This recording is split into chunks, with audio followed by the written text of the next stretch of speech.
चले गाँव की ओर, प्रकृति की ओर। गाँववाणी स्टूडियो के रविवार विशेष कार्यक्रम में आज हम सब आप लोगों को लिए चलते हैं गाँववाणी स्टूडियो की पूरी टीम के साथ। सूर्य उदय के भोर के समय हम आज हमारी टीम के साथ में छींड ग्राम पंचायत के चूड़ सिद्ध नाम के स्थान पर स्थित हैं। यहाँ अरावली पर्वत की श्रृंखलाओं की तलहटी में एक प्राकृतिक इस तरह का अजूबा आप सब लोगों को हम दिखाएंगे, जहाँ एक तरफ सपाट पहाड़ है, साथ में यहाँ काफी सारे गूलर के पेड़ हैं और गूलर की पेड़ की जड़ों से किस प्रकार स्वतः पानी निरंतर बहता रहता है।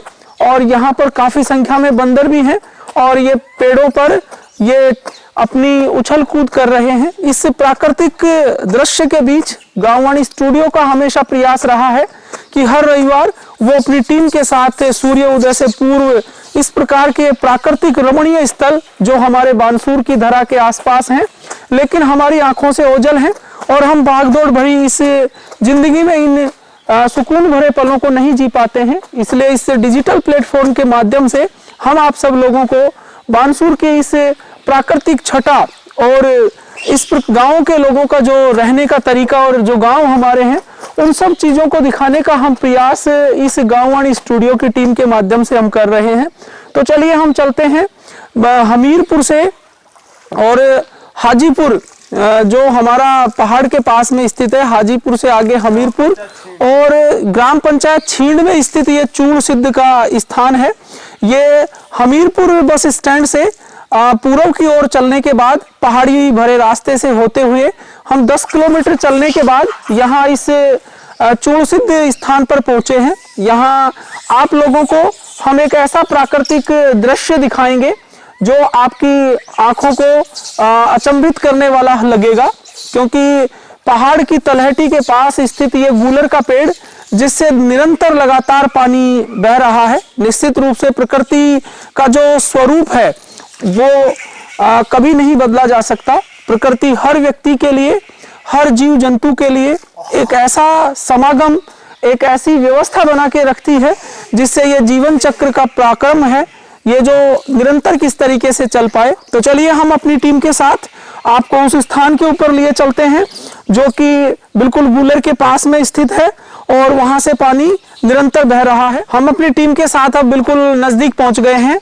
जो गूलर के पेड़ ये जो पीछे आप देख रहे हैं उनकी तलहटी के पास में उनकी जड़ों से किस प्रकार पानी निकल के और बह रहा है। यहाँ स्थानीय आसपास के जो लोग हैं वो स्नान करने के लिए भी यहाँ आते हैं। यहाँ जो ये स्थानीय व्यक्ति जो यहाँ स्नान कर रहे हैं इनसे हमने पूछा कि ये पानी निरंतर वर्ष भर बहता रहता है, तो इनका कहना है कि ये निरंतर पानी का जो बहाव है वो लगातार बहता रहता है और यहाँ ये जो लोग हैं वो नहाने के लिए या फिर पीने के लिए भी इस पानी को यूज में लिया जाता है और पूरी तरह से ये प्योर है पानी।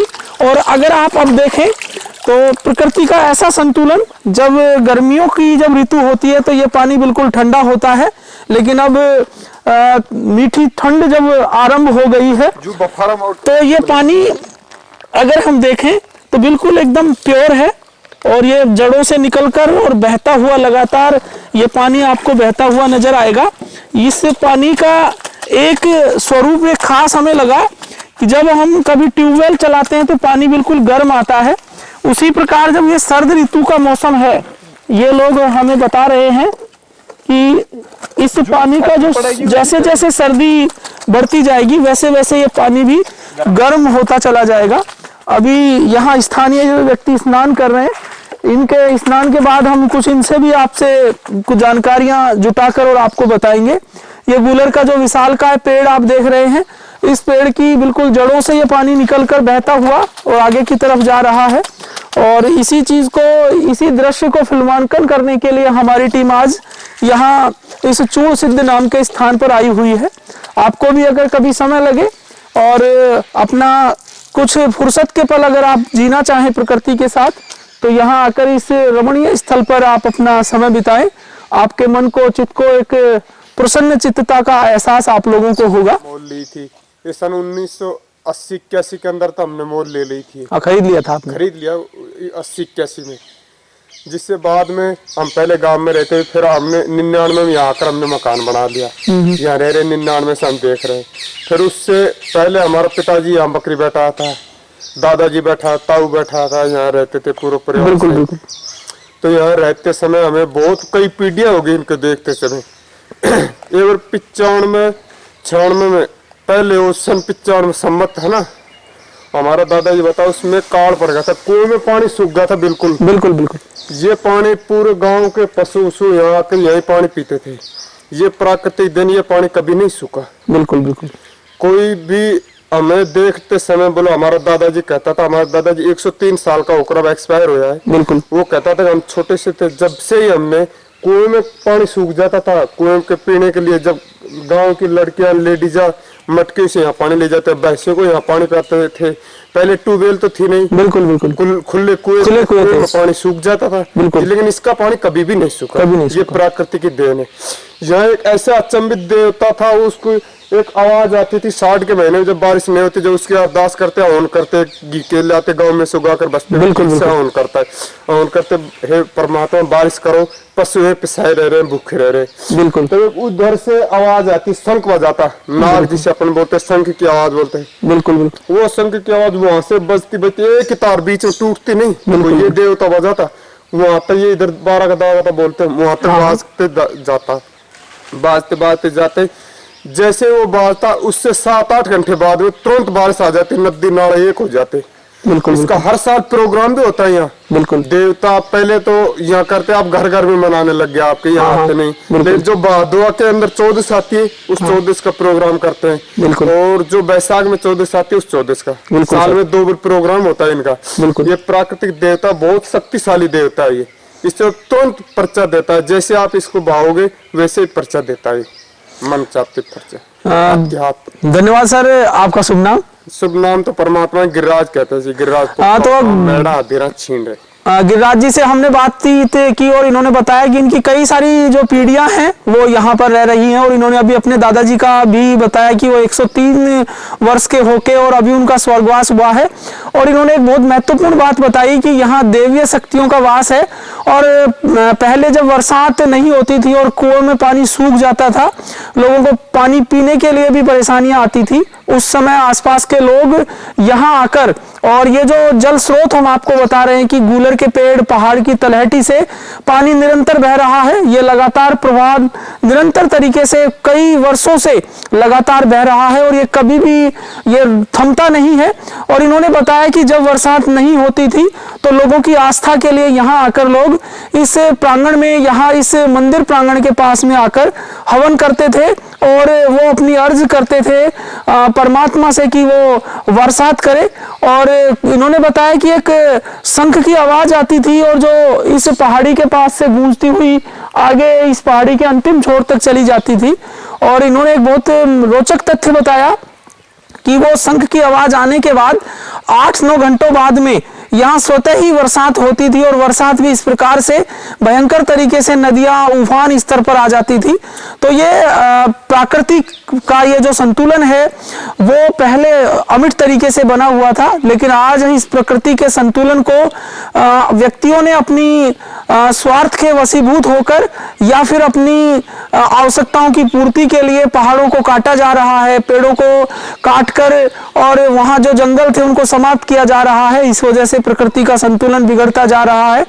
या तो वर्षा होती नहीं है, होती है तो कुछ क्षण में इस तरह से होती है कि वो त्राही त्राही करके और पूरे आसपास के एरिया को बंजर की बजाय वो एक तबाही का स्वरूप देके चली जाती है। तो ये प्रकृति का स्वरूप वास्तविक रूप में एक रोचक तरीके से आज हमें गिरिराज जी से जानकारी ये हमें मिली। तो धन्यवाद गिरिराज जी। हम जानना चाहेंगे कि ये कौन सी जगह है? ग्राम चुड़सिद का धाम बोलते हैं इसको, नाड़ा पर बांसी के पास में। ये सिरावास का नाका लगता है, सिरावास का नाका लगता है, ये बांसी बोलते हैं इसे, चुड़सिद का धाम है, नाड़ा बोलते हैं इसके, नाड़ा। तो चूड़सिद्ध के पास ये नाला नाम की स्थान इन्होंने बताया है, और इन्होंने बताया कि ये जो जगह है वो हमीरपुर से 10 किलोमीटर दूरी पर स्थित है, और बिल्कुल हम पहाड़ के इस अरावली पर्वतमाला के बिल्कुल पास में यहाँ पर स्थित हैं। ये सरिस्का के अंदर ये क्षेत्र आता है, और इसमें ये प्राकृतिक जो दृश्य हमने देखा वाकई में रोचक लगा, और हमें ये जानकारी जानकर अच्छा लगा कि ये कई वर्षों से ये पानी का जो प्रवाह है ये लगातार इसी प्रकार बह रहा है। पहले सिरस्का से बाहर था सर ये पानी, ये अब तो बाद में सिरस्का वाले ने इधर का थोड़ा सा कर रहे हैं, लेकिन ये पहले 1995-96 पहले काल पड़ा जब ये पानी बाहर था। अच्छा अच्छा। सिरस्का पहले आगे था। बिल्कुल। और ये पानी गांव वालों को, भैंसों को, बकरियों को यहीं पे आते थे। आगे जंगल है, ये आगे। बिल्कुल बिल्कुल। जो आप इधर से घूमे हो ना, उससे आगे आगे सिरस्का का जंगल है, उससे उर्ली तरफ। ये सिरस्का में नहीं है पहले। अच्छा अच्छा अच्छा। पहले सिरस्का में थे। बिल्कुल बिल्कुल। मतलब ये जो जगह है वो सरिस्का के पास में स्थित है। हाँ। और आगे बिल्कुल ये जो पहाड़ का आगे का हिस्सा है, वहां से पूरा सरिस्का अभ्यारण्य आरंभ हो जाता है। हाँ। बंदर अपनी किलकारियां करते हुए पेड़ों पर उछल कूद कर रहे हैं। चारों तरफ बंदर यहाँ काफी संख्या में है। धन्यवाद गिरिराज जी, हमें बहुत अच्छा लगा आपसे ये जानकारी जानकर। और गांववाणी टीम इस प्रकार के स्थलों को खोज कर और लोगों तक साझा करने का कार्य कर रहा है। धन्यवाद। अब बिल्कुल हम उस पेड़ के पास पहुंच रहे हैं जहां से ये पानी बहता हुआ आपको इस तरह से प्रतीत हो रहा है। ये जो पेड़ बना हुआ है, पेड़ के पास में एक दीवार बनाई गई है और उस दीवार के पास से ये पानी और गूलर की जड़ों से ये पानी निकलता हुआ हमें दिखाई देता है। हम बिल्कुल उस जगह पर पहुंच गए हैं जहां से ये पानी बहकर बाहर की ओर निकलता है। ये गूलर का पेड़ है, इसकी जड़ों से ये पानी निकलकर बाहर आता है।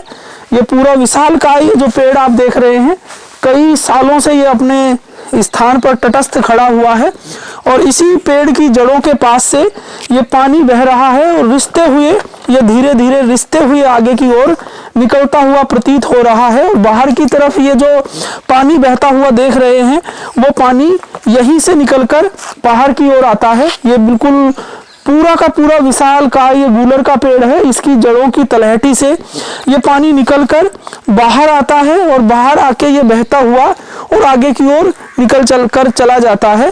तो ये एक चूड़सिद्ध नाम का जो स्थान है, यहाँ पर आज हम अपनी गांववाणी स्टूडियो की टीम के साथ में आप लोगों के साथ ये डिजिटल प्लेटफॉर्म की मदद से ये प्राकृतिक जो दृश्य है वो हम आप लोगों के साथ साझा कर रहे हैं। तो मैं आप लोगों को बताना चाहूंगा कि प्रकृति का ये अजूबा जो हमें यहाँ देखने को मिला है, ये वाकई में एक दर्शनीय है। आप भी कभी समय मिले तो इस स्थान को जरूर देखें।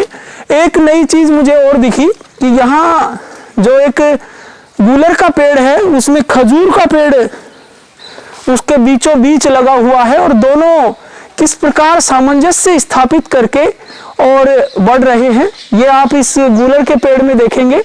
मैं अपनी टीम को कहना चाहूंगा कि वो इस दृश्य को भी फिल्मांकन करे, क्योंकि आपको ये आंखों को ये देखकर अचंभा लगेगा कि किस प्रकार एक पेड़ के अंदर दूसरा पेड़ अपना स्वरूप किस प्रकार लेकर और वो ऊंचाई की ओर बढ़ा और इस गूलर के पेड़ ने भी किस तरह से इसे सामंजस्य देकर अपने अंदर समा लिया और ये पेड़ इसी के साथ में जुड़कर किस प्रकार दोनों ऊंचाई को छू रहे हैं। गांववाणी स्टूडियो की टीम के साथ हम रविवार विशेष कार्यक्रम आओ लौट चले गाँव की ओर, प्रकृति की ओर में हम प्रकृति के एक ऐसे स्थल पे स्थित हैं जहां एक ट्यूबवेल से स्वतः ऑटोमेटिक पानी का बहाव निरंतर इसी तरीके से हो रहा है। हाजीपुर हमीरपुर की पहाड़ियों के पास से 10 किलोमीटर चलने के बाद बासी नाम का यह स्थान है जो सिरास के पास में स्थित है। यहाँ एक बोरिंग को कई सालों पहले किया गया था। बोरिंग में स्वतः भीलवाड़ा मशीन लगाई गई। उसके बाद जब मशीन को हटाया गया तो यहाँ के स्थानीय लोगों से हमने जानकारी इकट्ठा की और पता लगा कि उसके बाद निरंतर ये पानी जो आप देख रहे हैं ये लगातार बहता रहता है और इसका बहाव लगातार विगत कई वर्षों से निरंतर इसी प्रकार से है। प्रकृति के इस प्रकार के जो स्थल हैं उनको आज हम अपनी टीम के साथ शूट कर रहे हैं। पानी के ऐसे उद्गम के स्थल जो प्रकृति के स्वतः रूप से इस तरह निरंतर बहते हमें प्रतीत हो रहे हैं, उनको हम अपनी टीम के साथ आज शूट कर रहे हैं। ये पानी आप देख रहे हैं, इसकी जो रफ्तार है वो निरंतर इसी प्रकार से है और इस पानी का अगर स्वरूप देखें तो बिल्कुल निथरा हुआ और एक साफ स्वच्छ पानी ये है और इसमें फ्लोराइड भी बिल्कुल भी नहीं है, क्योंकि पहाड़ी क्षेत्र में ये पानी का जो जल स्रोत है वो काफ़ी उच्च है और उसी वजह से ये पानी निरंतर बह रहा है। पिछले स्थान पर हमने देखा था कि गूलर के पेड़ के पास से जो चूड़सिद्ध नाम का जो स्थान है वहाँ भी पानी इसी प्रकार निकल रहा है, लेकिन यहाँ एक विस्तृत मात्रा में ये पानी का बहाव हमें देखने को मिला है। तो इसी क्रम में हम अगले सप्ताह, अगले रविवार गांववाणी विशेष कार्यक्रम आओ चले प्रकृति की ओर, आओ चलो गाँव की ओर में आप सब लोगों को एक नए गांव की ओर लिए चलेंगे। तब तक के लिए आपसे अलविदा लेते हैं, फिर मिलेंगे अगले सप्ताह आप सभी लोगों के साथ एक नए उत्साह के साथ, एक नए गांव, नए विषय के साथ में। तब तक के लिए आप सभी हमें हमारी गांववाणी स्टूडियो को अलविदा कहेंगे। साथ में मैं आप सब लोगों से आग्रह करूंगा कि हमारे गांववाणी चैनल को आप लाइक करें, सब्सक्राइब करें, जिससे कि ऐसे जो भी अपडेट्स हों वो समय समय पर आप लोगों को मिलते रहें। तब तक के लिए आपसे अलविदा चाहेंगे, फिर मिलेंगे अगले सप्ताह। धन्यवाद। जय हिंद, जय भारत।